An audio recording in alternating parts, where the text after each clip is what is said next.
Masayang umaga po sa inyong lahat, mga idol. Andito na naman po tayo sa ating pagkakangka.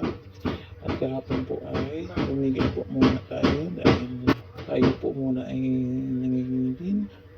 At Biyernes Santo po kahapon. Ito na po yung part 3 ng ating paggawa ng bangka. Meron na po siyang daydayan at saka rata. Ninisainin ko na ang roda. Ay siya. Ganyan po siya kalaki.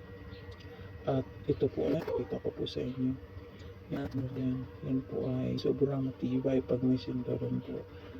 Dahil kahit po ibagsak ito sa alunay, hindi po basta-basta ito kasi po sa matibay. Lahat po yan ay hukay sa baol. At ang kagandahan pa po nito ay ito po ay binigyan ko ng surok para lalo po matibay.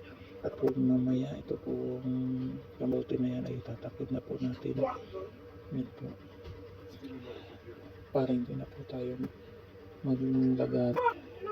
At yan po ang ginagawa po ngayon ay gumakuha po ako ng patungan ng taklob ng kamarote para po mamaya pagtaklob po ay po nalalagyan.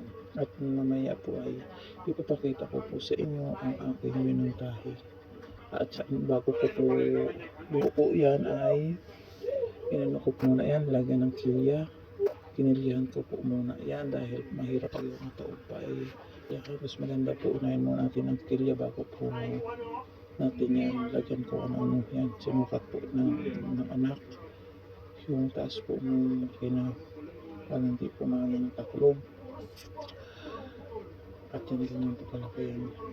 Yan po yung may-ari. Ito na po yan. Minuntahe po yan. Yan po magiging makina po niyan ay pork whip. 19 kabalyos po. At ito pong tilya niya. Sobra po ganda po ng bangka na yan. Talagang ayos na ayos po yan sa may-ari. At sobrang gandang-ganda po sila. At lahat po ng aking subscriber, like and share. Nanonood na aking video. Maraming salamat sa inyo nanonood. At walang sawa. Huwag po kayo manawa at balak. Pag po tayo ay nakasahod, tayo po ay mamimigay sa atin.